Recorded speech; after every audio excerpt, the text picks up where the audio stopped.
Welcome to Business as Unusual.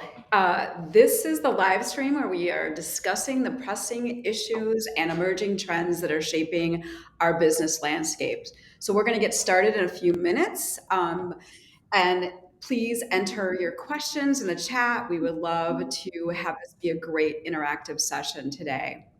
I am Kathy Steele. I'm the CEO of Red Caffeine, and I'm your host.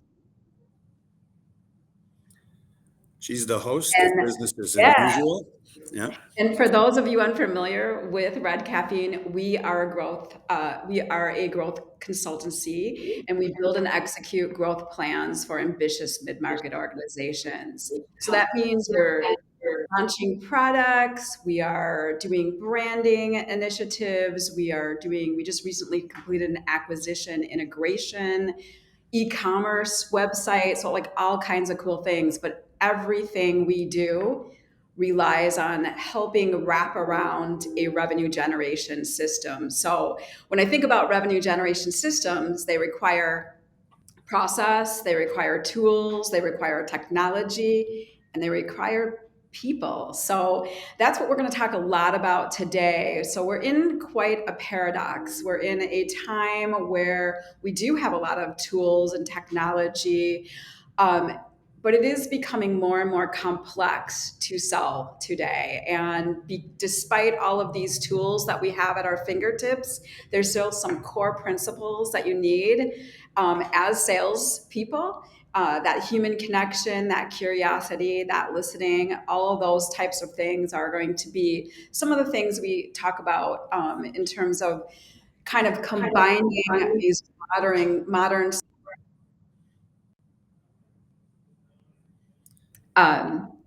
that will help you aid sales. So I'm super excited to have Tom Lederay here. He's our co-host, and David Fisher, D-Fish for everyone that knows him. So I feel like I call you D-Fish now. So Tom, why don't you give a little intro? You know, I love to hear something that's not on your bio. David, you as well.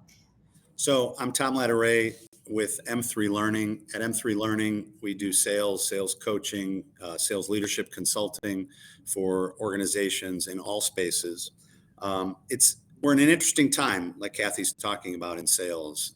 There's this space we're teaching salespeople how to utilize these new tools, the new technology, but they also have to figure out how to do the old school techniques of two humans just interacting with each other. And boy, it's really, really interesting. I mean, I'm watching old veteran sellers struggle with communicating with the technology, and we're seeing young, new salespeople struggle with that space of, yeah, I got all the tools. Like, I don't know. Listen, I just turned 61. If I had some of these tools when I was 26, 27 years old, I'd be like, oh my gosh, I'd be crushing it. But I think there's this challenge of, yeah, I got all these tools, but now how do I still communicate with another human? And I think what's happening is the tools actually are creating a space where the people we want to communicate with are even more resistant because they think we're bots. They think we're just, and so how we become authentic. And I've known D-Fish for probably a good 10 years. I've been following him for probably 15 or 20. And I just love every day, every week, he's providing some incredible content on how salespeople need to be thinking about this differently. And I think it's going to be a fantastic conversation. So, David, love to hand it off to you. Oh, I'm just here to listen to you say nice things about me, Tom. So thanks for helping me check that box.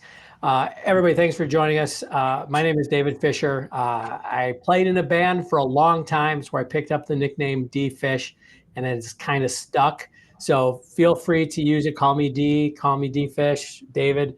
Just don't call me late for happy hour and we're good. For a long time, I ran my own sales consultancy, Rockstar Consulting. Did that for over 17 years, working with organizations as small as one person, service firms, all the way up to some of the largest names in technology, financial services, doing everything from sales skill development to sales program development.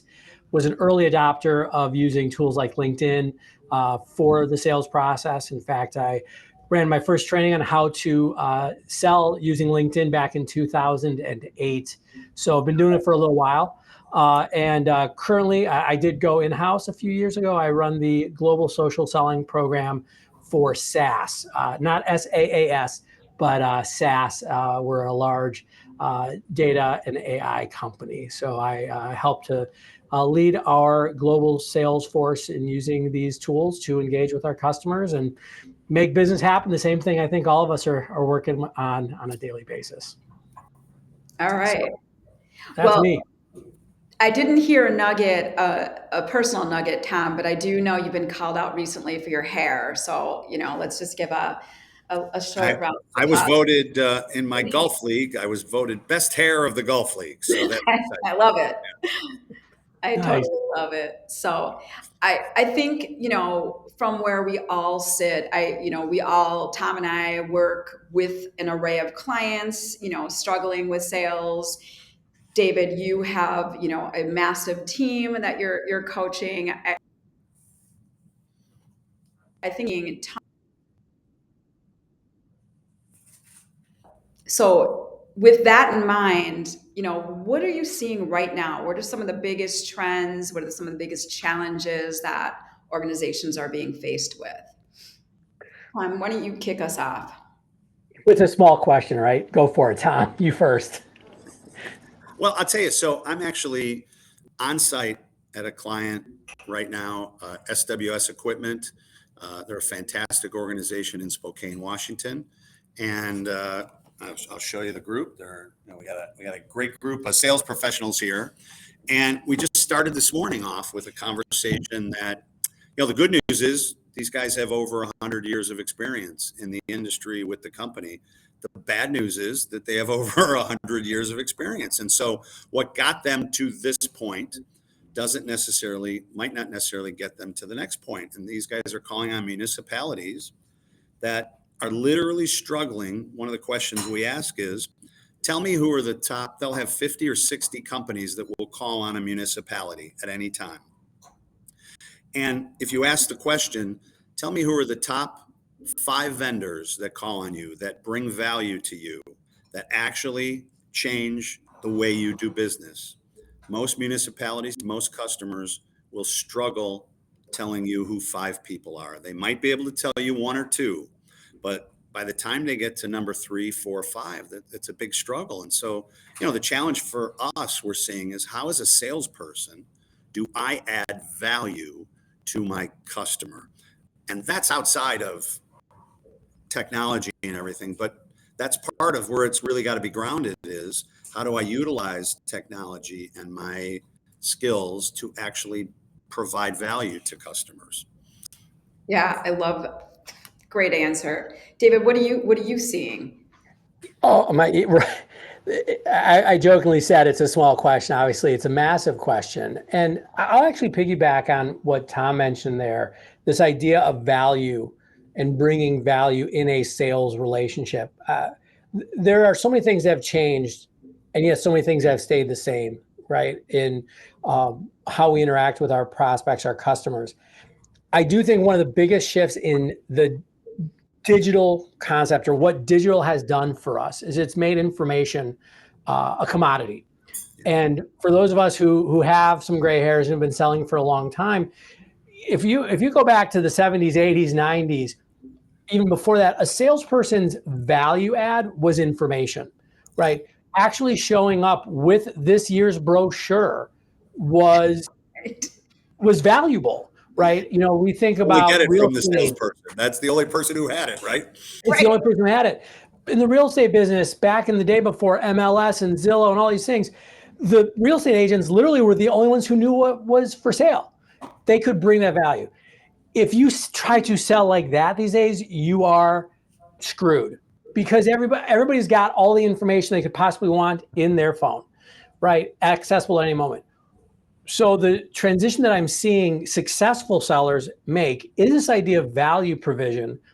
But I always say that value, because it's kind of a nebulous term, value is the provision of an insight or an idea that helps a person make a decision more easily, more quickly, or with less risk. So our buyers now have all the information. They have too much, but they don't know what to do with that information. I always tell sellers, you sell every day. They buy once, maybe just literally once, right? They don't know how to do this. They don't know the questions to ask, right? This idea of being a trusted advisor is so, I mean, it's so over talked about because it's become cliche, but it is actually the truth. I'm going to go back to my experience. I mentioned real estate. Like, I have a real estate agent that I work with. I'm a mortgage guy that I've known for 20 years. I don't shop around. I literally just call these people because they've built the trust. They've built the expectation that I have in them that they're credible resources for me.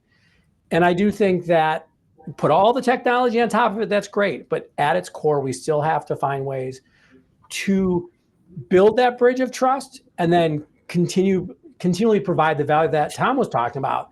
I'm not just here to sell you something. I'm here to make your life better. Right. Yeah. And you've said that word at least 5 or 6 times in that answer, trust. How do I create a level of trust with my customer? And, the sad thing, David, is I think a lot of salespeople think the only way to do that is by getting the gray hairs. But how do we teach a new salesperson who's just joining the organization? And it doesn't necessarily, and when I say new, I'm not talking about age. I could be a veteran and I'm joining an organization for the first time. I'm meeting a customer for the first time. How do I develop trust on that first call? And and what are the things I can do before the first call, before the first physical call? How do I use technology to develop trust? How do I create where maybe I'm known, liked, and trusted before I actually meet the person in person, right? Yeah. Yeah, for sure. I think that, the one thing that I've seen a lot lately is the request for personalization, or, we're being so, and for us, we're seeing a lot of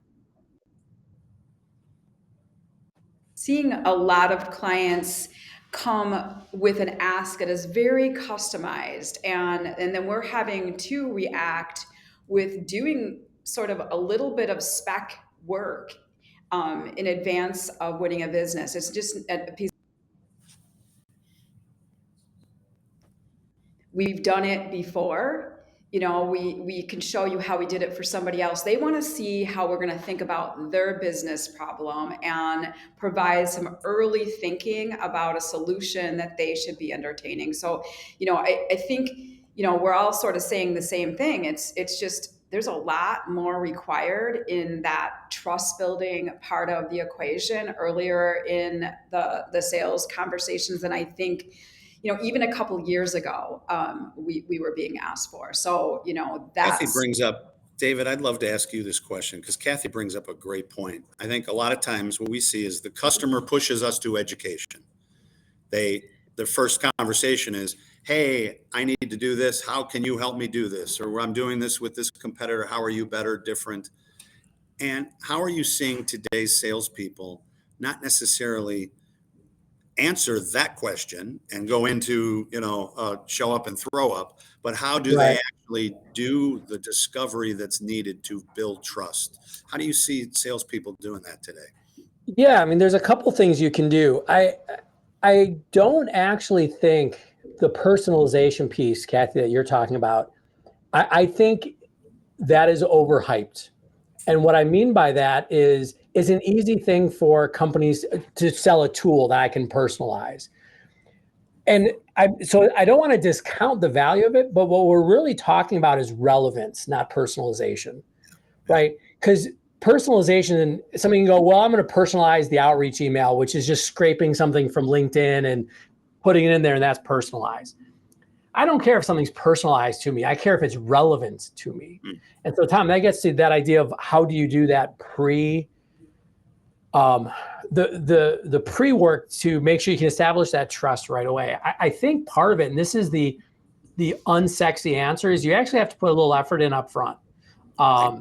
And this is, you can think about a lot of the tools we have. You can think about AI, great research tools. As you mentioned, Tom, there's things where, like you, I'm like, man, if I'd had this 20 or 30 years ago, how great would that be?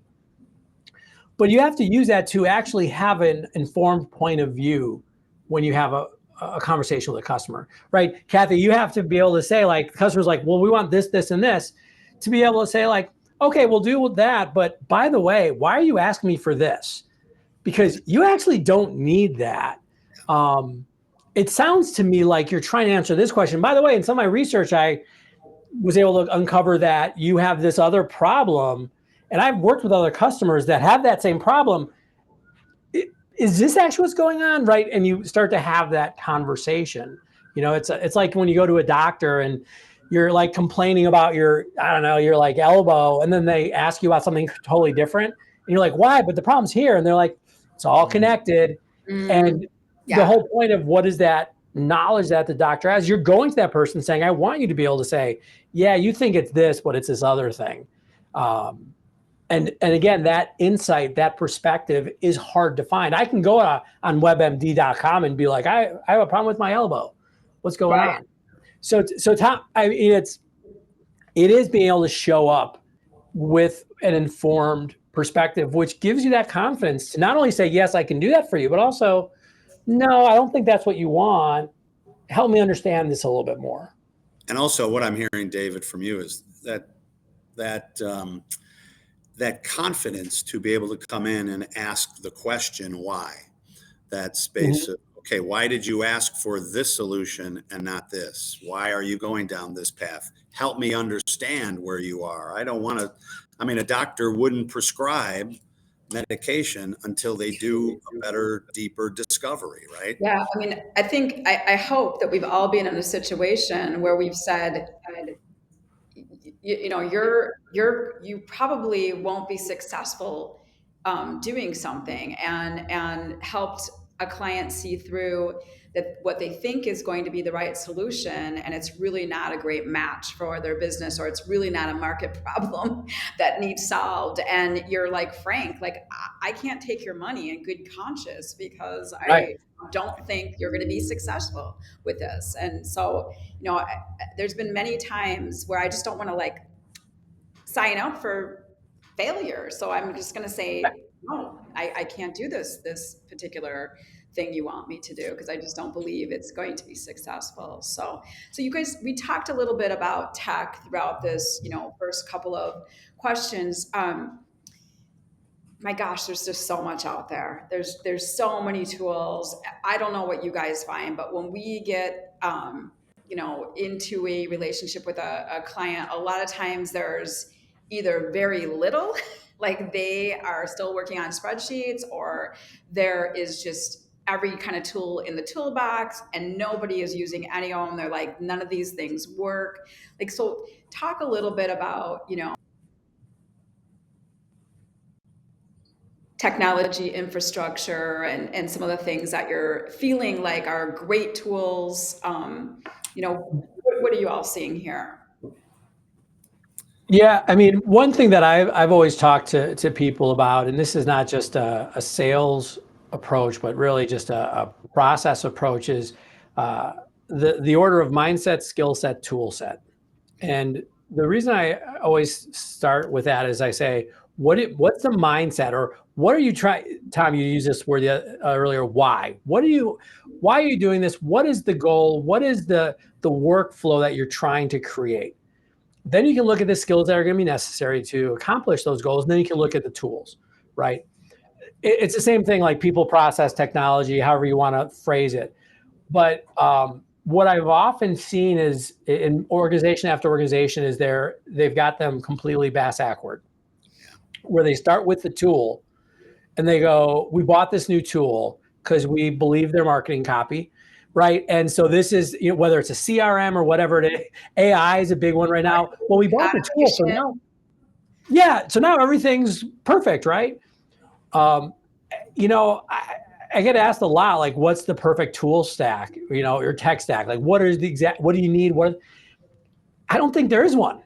I think it's, what are you trying to do? What is your industry? What is your organization? What is your culture? figure that out, because all tools do is scale effort. So if your effort is scale, I mean, that's literally what a tool is, a lever or an inclined plane, it scales effort. So if your effort is pointed at the wrong direction or for the wrong goal, all your tools are going to do is accelerate that, right? And accelerate your path to the wrong direction. So that being said, yeah, get the basics. Probably a spreadsheet's not going to be effective, anymore. But I also don't think you need 20 tools to be successful. I don't know, Tom, what have you seen? I was just going to piggyback on what you're saying. I think the challenge I see is a lot of companies, they get enamored with the tools and they add tool instead of doing exactly what David said is I've got to figure out what my outcomes are, what my process is.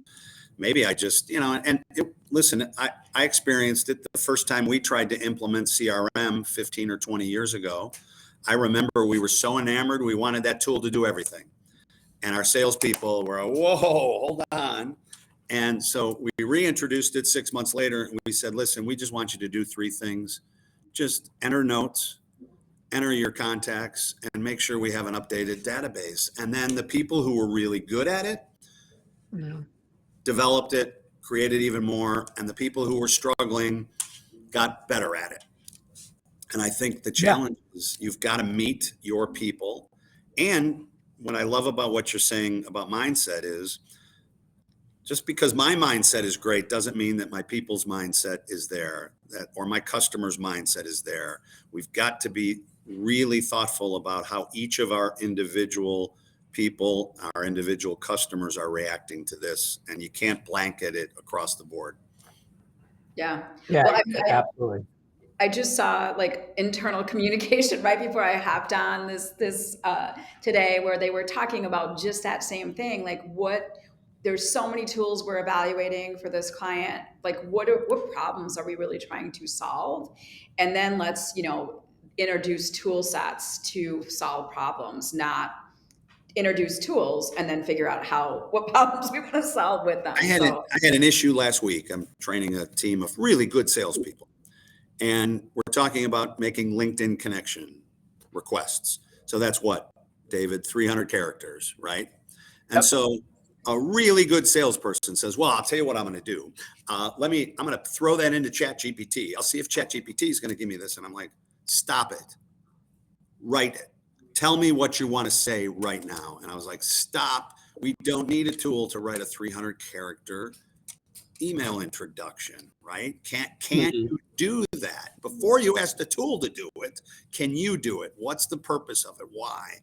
And I mean, it was really interesting to just have to physically work through that and go, listen, let's master the actual act before we ask the tool to do it. Absolutely. That's a thing we're seeing, I think, across the board.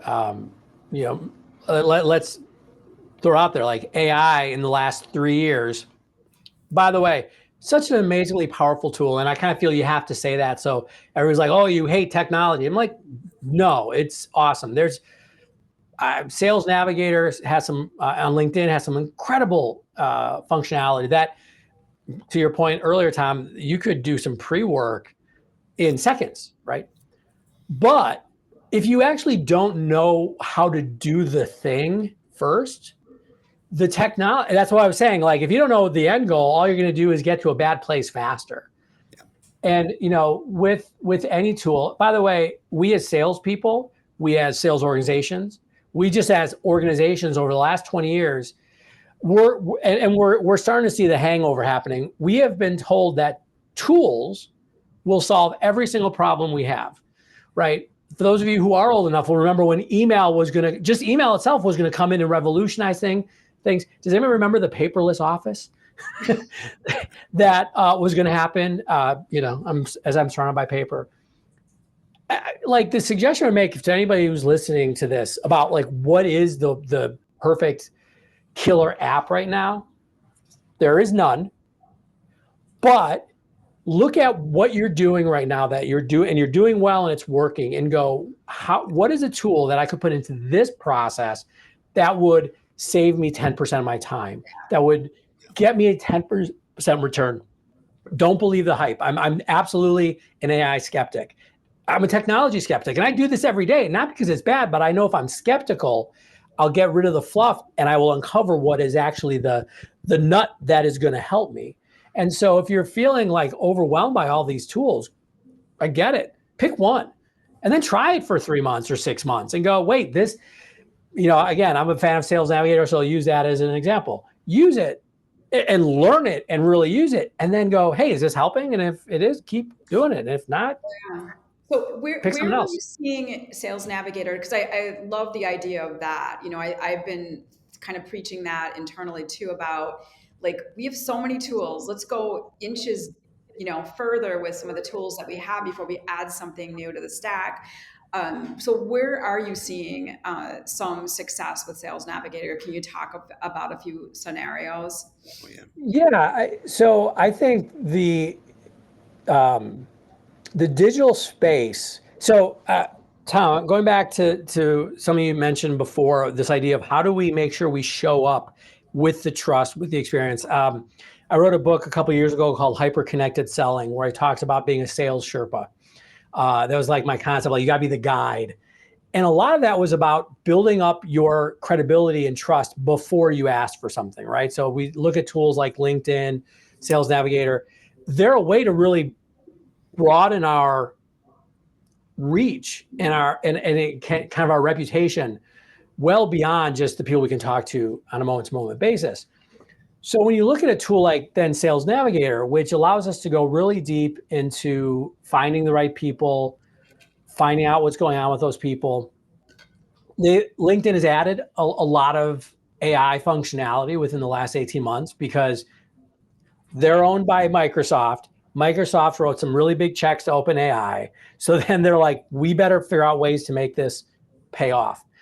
And I will come out and say that I'm not as fired up about some of the messaging, Tom, that you were talking about, right? If you can't write me a 2-sentence reason I should connect with you on a human to human level, ChatGPT or Grok isn't going to do it. Yeah. But where it's been super awesome, and I think that this is an amazing tool to have. For example, in Sales Navigator, there's something called Account IQ now, which will allow you to basically do a high-level dossier on any account on LinkedIn, right? They have to have over 50 people. It's not every account, but most ones you're going to sell into. And just the fact, basically, it's like having a very earnest and eager intern with not a lot of experience create like an overview for you. So yeah, you absolutely have to take it with a grain of salt because it's generative AI driven. But just to look at a salesperson and go, I'm going to give you 20 accounts, and this is where I think it's useful. I'm going to give you 20 accounts. I want you to spend 2 or 3 hours on this, and I want you to look at the listings for each of those accounts. You can look at buyer intent. There's some other stuff, but just pick the 5 that make the most sense, where you're seeing things pop up that you're like, hey, here's a gap we could fill. And that, right? And then just that prioritization, because over the years, I've talked to so many people. I'm like, what's your account list look like? They're like, well, my territory's got 500. And I go, stop. No, you can't manage 5. Who are the 10? Who are the 15? So the fact that instead of spending a day, you can spend an hour to take that list of 20 or 30 or 50 and make it 5 or 10. That's probably one of the easiest places I see a salesperson saving their time. Plus, I think what's interesting is, the Pareto principle, the 80-20 rule. 20% of my customers give me 80% of my business.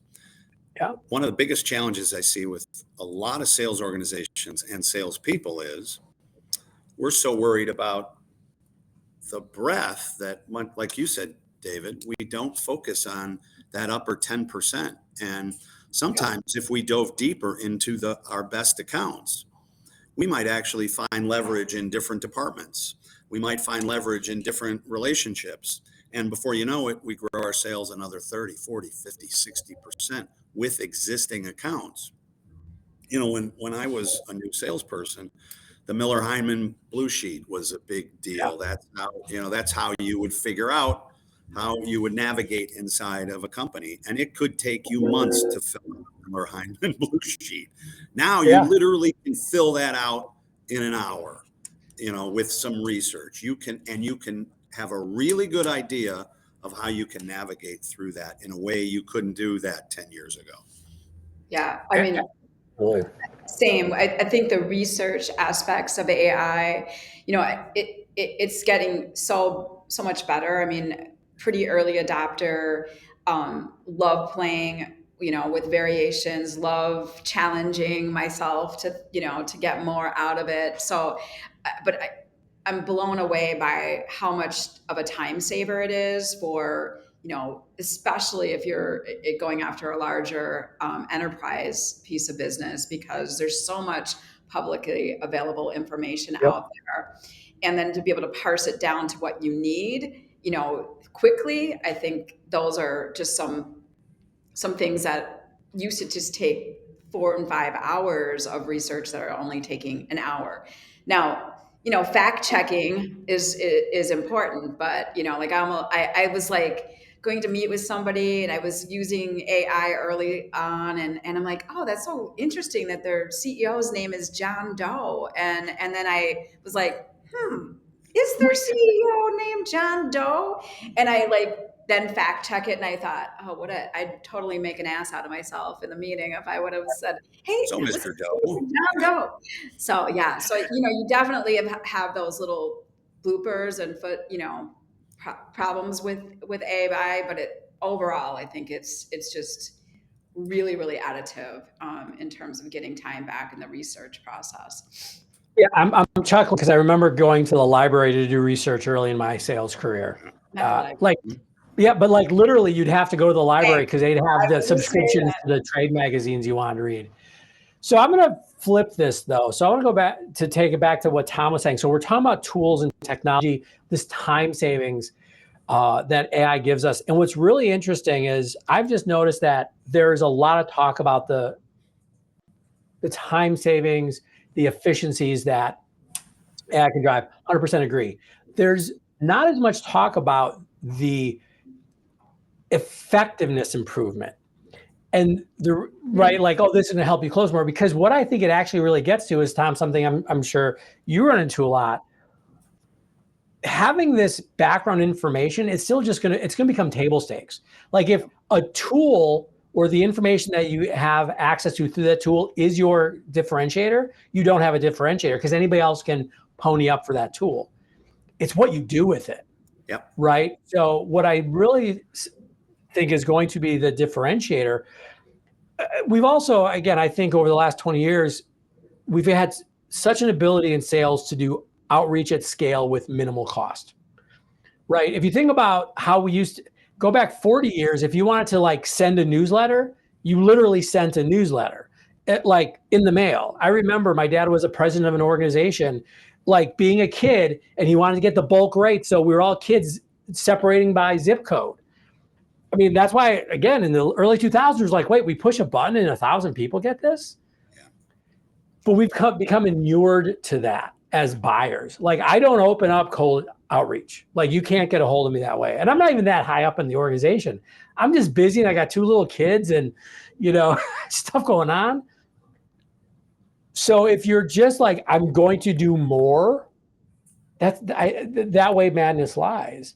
If you instead go, okay, I'm going to pick these 10 people, and Tom, I love what you said, here's my 10 best accounts.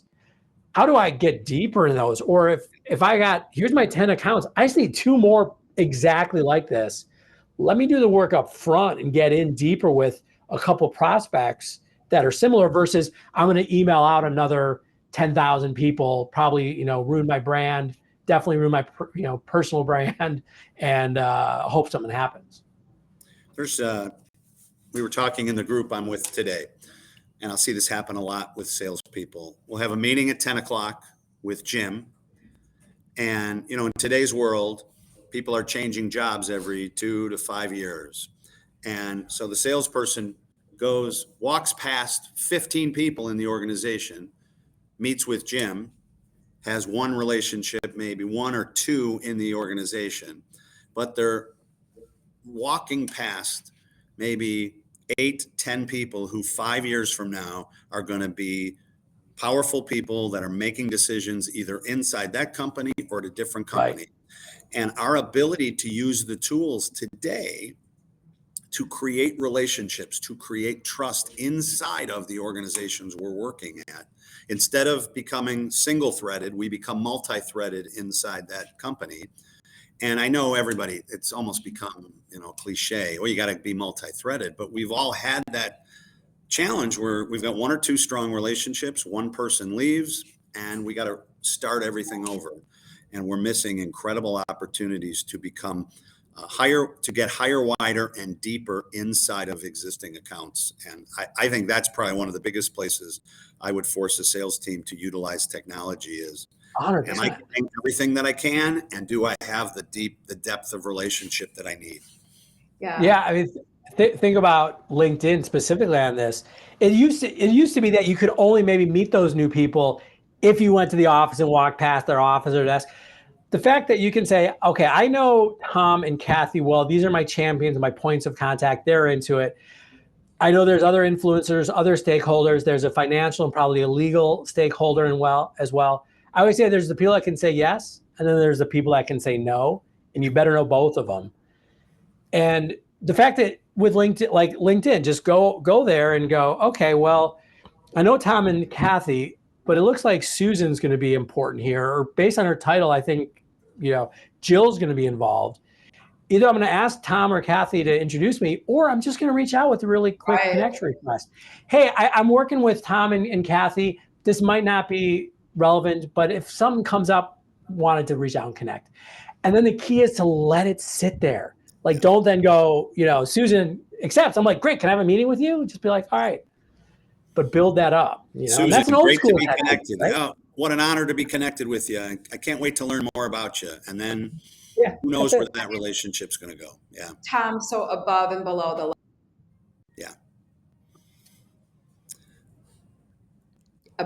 the line selling, like typical M3 methodology. But I think we've all been in that situation where we think we're going to close something, and then all of a sudden a CFO gets introduced like 4 months later, and you're like, I didn't think they were going to be involved in the decision-making process. So, getting in front of building those relationships throughout an organization is really cool. Coming back, have you done anything where you're using those AI agents? Have you had any experiences with that technology? I've reviewed some of it. That's as far as I've gotten. Okay.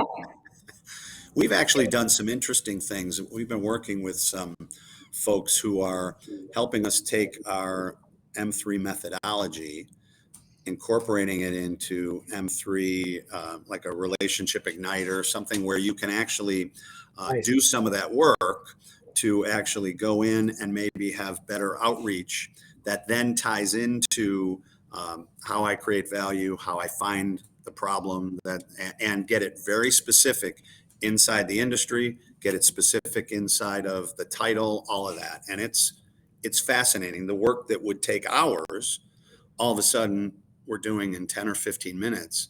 And the biggest key though we're seeing is you can't just blanket 1,000 emails. It's that space of, okay, now how are you going to make it relevant? How are you going to personalize it? So I love what you said, David. I think it's that space of, I'm going to create the tool, but then how do I make sure that I'm still being personal and relevant? Yeah, I feel like it leans right into, the human skills. I think David talked about it.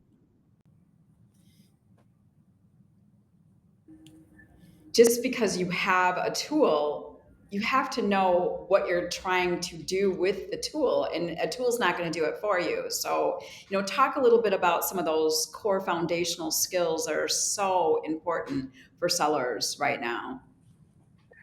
I don't think that I find it interesting that you put the term right now or the modifier right now at the end, because we like to think that way, like, oh, things have changed because of technology. But in some ways, I think it really is just old school. We use that term a lot in sales, old school, because those of us, you grew up with the Zig Ziglars or the Brian Tracys or even the earlier than that. Humans, Dale Carnegie is one of my, How to Win Friends and Influence People. Great book. If you haven't read it, go read it. I think it's worth reading, even though it's 90 years old. The language is a little dated, but humans haven't changed. And I think that that is something that has always been core to the work that I do, even around technology and sales, is humans don't evolve in decades. We evolve over like, millennia. So trust is still about me being able to connect with you as a human being.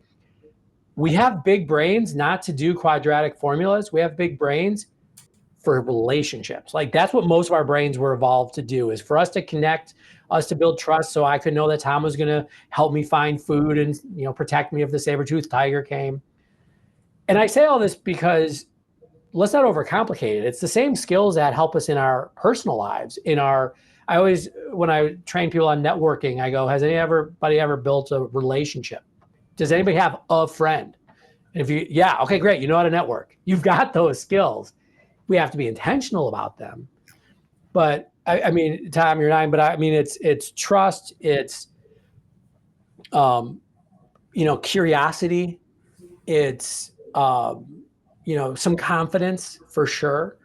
I mean, and empathy is the other word that's just thrown around a lot right now. But what is human empathy? It's just understanding that the person you're talking to, they have needs, they have wants, they have challenges and problems. So you got to be able to think from their perspective. And, that's not always easy to do, especially because technology is an empathy killer. So, Kathy, as Skip used to say, our founder before he passed away, used to say, people don't want to be educated. They want to be validated. And I think it's this really interesting space of, as salespeople, we want to come in and we want to educate and we want to talk about us. But the reality is, every human being wants to feel heard, understood, be validated. Our president, Christine, tells a story about, for 20 years, the second thing on her LinkedIn profile is that she runs a dog rescue operation. In 20 years, only 2 salespeople have ever asked her a question about the dog rescue service. And she took both of those meetings. And so, Wow. It's crazy. I mean, the information is out there.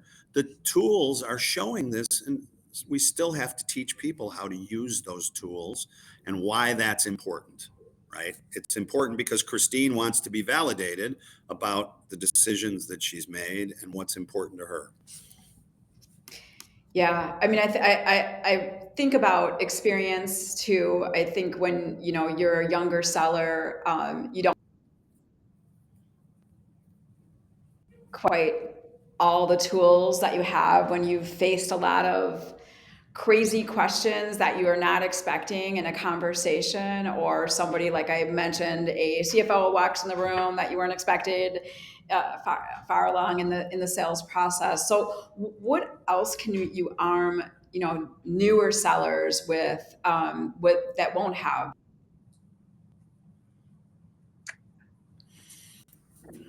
experience? Yeah, I think the biggest thing I've coached a lot of young sellers over the years, I think the ones that are successful lean into their inexperience.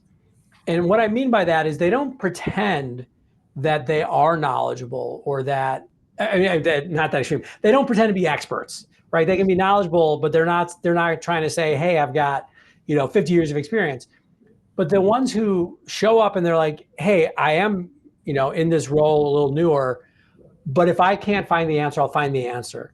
If I don't know can't give you the info you need, I'll get the info.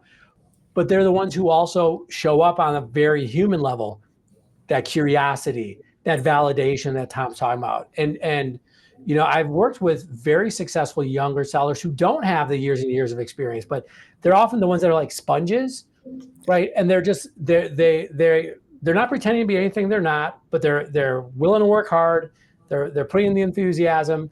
Like they'll take these tools and get the information and then go, okay, well, how do I use this? How do I find a mentor? How do I work with other people who are experienced? What should I tell them?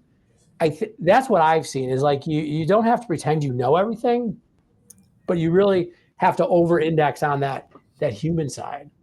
Yeah, the other thing I'm seeing, and David, I'd love to ask you about this, is, in a lot of larger organizations, sometimes the most senior folks have that place of, oh, well, I don't necessarily need to be on LinkedIn or on any of these, and they miss the opportunity. I think what happens is their relationships, their network can actually help the new salespeople in those organizations in a way that if as a team they're not leveraging that in a powerful way, you can miss some incredible opportunities to create trust inside an organization, even if it's my first visit and I've only got 3 months of experience. 100%. I think that's not only in large organizations, but in fact, I think it's more powerful for smaller ones, right? If you think about that organization with 20, 30, 40 people total, maybe there's only 5 or 10 salespeople. Usually you've got that experienced individual or couple who've got that great network. If they can open up their network and they, invite the rest of the team in, and they're making more connections and making introductions, a rising tide raises all ships. That doesn't take anything away from those top sellers. In fact, it helps them be more successful. When I work with any organization, one of the first things I look at is, are you in this room? Are you all mutually connected to each other? And I'm going to tell you, it's never more than 50% of the people are connected to all of their peers. And that's one of the easiest things you can do to expand your network inside of an organization, is just make sure you're all connected to each other so that you're all sharing your networks, right? Yeah. Well, and let's face it, we're not all going to work at the same company forever. So as people move and evolve, I was actually listening to an interview where somebody in the entertainment business was sharing how when he was younger, he didn't realize that assistant is not or every assistant is on a career path, I think is the way he put it. So be nice to the assistants, because eventually those are the decision makers. And even just like your peers, right? They might go to another company that might become a prospect for you in a different role. Make the connections when you can, when they're easy, because that's how you get into the doors later on. I saw a study that said by the time somebody's 35 today, they've got 9 jobs. Now, in my career, most average people had 5, 6. We almost have to understand that every 2 to 3 years, people are either getting promoted, they're looking to leave, and we're missing those opportunities when we don't connect with the people. Yeah, maybe they're not going to influence the decision today, but 3 years from now, they may be somebody that is going to be really important for me to know. Yeah. Right. I honestly just get kind of a lot of joy when I see some of my former employees post something about their successful career journey, and then all the people that comment are other either former employees or current employees. Like, they're still cheerleading for, RC team members, regardless if they're working for us still or they've moved on. So I think there's just something powerful there. I've got one question. I'm working with a group of folks today who are calling on municipalities. And one of the comments that was made here this morning when we were having this conversation was, yeah, but my customers, my municipalities aren't really active on LinkedIn. And then it was a ...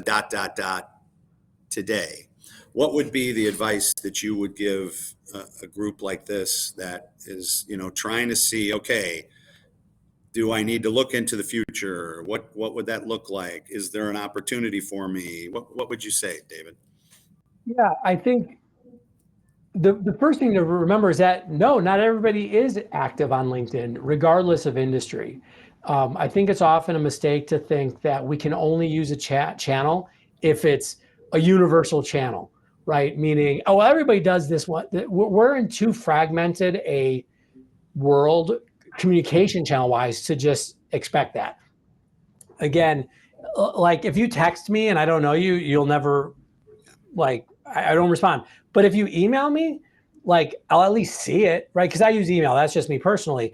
Same thing. If you send me a LinkedIn message, I'm going to see it because I'm there a lot. So I think we have to understand that not every channel has to be universally used to be valued.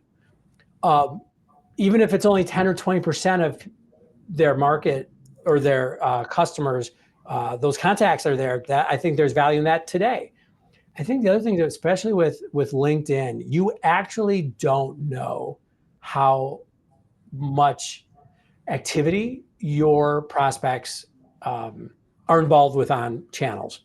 Especially, so what I'm really hearing when somebody says that to me, I'm like, oh, your prospects don't post a lot of content on LinkedIn. Totally valid, right? Totally valid. And if they don't, then there's some tactics we can't use.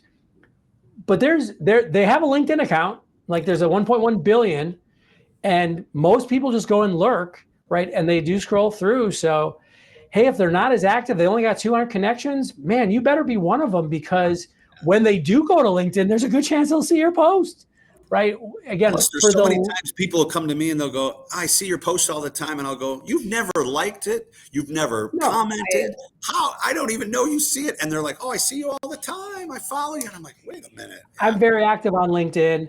By the way, organic reach for the last 18 months has actually decreased on LinkedIn. It is what it is. But if I have a post that 1,000 people see, that's like 1,000 impressions. First of all, for us in sales, how awesome is that, right? For what might take 10 minutes to get 1,000 people to view, just see your name. I mean, that name recognition alone is huge. But if I have 1,000 views, I might have 20, 25 likes, which is great, maybe 5 or 10 comments. So I love that engagement. But that means that there's like 960 people who I don't know who they are, but they saw it. Yeah. So to your point, I mean, I get it all the time. Oh, I see you're doing this and that and the other thing. I'm like, glad. How do you know that? They're like, oh, your LinkedIn post. All the time. Same. You're everywhere. And I'm like, really, I'm not. I feel like I could be doing a lot more. But it is really interesting the social presence is pretty powerful. You just don't even realize how many people are seeing your posts because of, You asked about, Tommy, you asked about trust. There's actually a lot of signs that one of the biggest bedrocks of trust is familiarity. We trust things that are familiar to us. Well, start showing up all the time. So when they do go out, I mean, just this one little channel we're talking about, LinkedIn, great. You think about trade shows and events and showing up to people's offices. Half of what you're just trying to do is make yourself familiar to them to make it easy to trust. But you're right, Tom, that municipality space is challenging. I do feel like that category tends to do a lot more events, and so that to me is an opportunity to get some more face-to-face opportunities by attending industry type events and being able to create those relationships in a But then it's different also, way. like David said, it's interesting because there are some of these really innovative municipalities that are really active, that, Exactly. they have Instagram, they have an Instagram account, they got TikTok channels, and they're talking about water, and they're talking about sewer Yeah, water. And you're like, wow, that's interesting. But, they're trying to become relevant to their constituents, which are the residents and the businesses of their municipality. absolutely. Yeah, I think, we work in that space as well, and we definitely are encouraging a lot more social presence for our municipality clients for sure, because it goes a long way in creating that visibility for whatever, value that community is bringing in attracting new businesses or new residents to it. But it is, I think that's the question is that there are so many channels, like there are so many ways people want to be communicated with. I mean, like sometimes I'm just like, I cannot get on another channel. I just cannot handle talking or keeping track of a dialogue in 7, 8 different places. So what are you guys doing in terms of those types of situations with sellers? How are you helping them, coach them to, reaching people where they want to communicate? Go I ahead. think it's about, I was gonna say, I think it's about going where you're going to get the biggest bang for your buck. And what I mean by that is not trying to blanket every social platform. I mean, I think we're seeing some evolution. A couple of years ago, it was like, oh, you got to be on Facebook and Twitter and all the big ones. You got to be there all the time. It's not quite the same these days. We are a little bit more fragmented, but I think you just ask, hey, where are the majority of the people that I want to talk to going to be? We'll stick with municipalities. And again, if you're listening in a different industry, just tweak this. But if I was going to sell in municipalities, I know there's a lot of events. I know that LinkedIn should be valuable for my digital channels and YouTube. I actually worked with some industrial salespeople, and this guy who sold farm equipment was like, "Our YouTube channels get millions of hits." Yeah. Crazy. She's like, "All the farmers are just sitting there on their tractors," and I'm like, "Okay, great. So you should be there." But just pick a few and go, like, we're gonna have a great event strategy. We're gonna integrate that with a good LinkedIn follow up and pre-event and post. Like, that's it. And then again, I'm in YouTube. Like, go in on just a couple, knowing you're going to miss out on some of the other channels, and be okay with that, right? Because you got to go deep in a couple. Like, the idea of broad and just a couple inches deep. It's you can't cut through the noise doing that. So just And pick I a would couple say, places. and my value is not the client's value. I think the biggest thing you can do is just ask the question. Right. What's the best way? Do you like text? Do you like voicemail? Do you like email? Do you look at LinkedIn? Salespeople just need to get better at asking the question and then putting it in their CRM and going, okay, here's the best way to get a hold of this person. Yeah. I love that. Thank you. I'd love to ask just one final question. As you're kind of thinking about where we're at, I really loved the idea that we were, humans haven't really changed and really creating that human connection. I love that. Although I will use a chat bot for customer service now that they're getting in better, I'd much rather go down that than try and reach somebody on the phone. But is there just some final thought you want to share with our guests today, our audience today? The biggest, and I think you touched on it, it's the human experience is one that, if you think about what sales has been for a long time, it has always been about the ability to interact with people. We talk about sales skills and human skills are kind of the same. Not quite, but there's a good overlap. Find ways to practice those skills, find ways to invest in spending time in those skills. Those aren't going to be replaced anytime soon. Yeah, and what I would say is I think we need to be more curious. We need to up our curiosity quotient, whatever that is, that space of just being okay with really being interested, diving deep, and being more curious. Yeah. Well, I think you just coined something. There's going to be a new app, CQ app, the Curious Yeah. Quotient God, app. I should have copyrighted that before I said it. Exactly. Thank you. Well, thanks for everyone who attended. Thanks to you, David, for joining us today. We always like to give a shout out to how to reach you. If you want to connect with David, we put his LinkedIn address on here, as well as his email. Please put business as unusual in the subject line so he knows it's coming from here.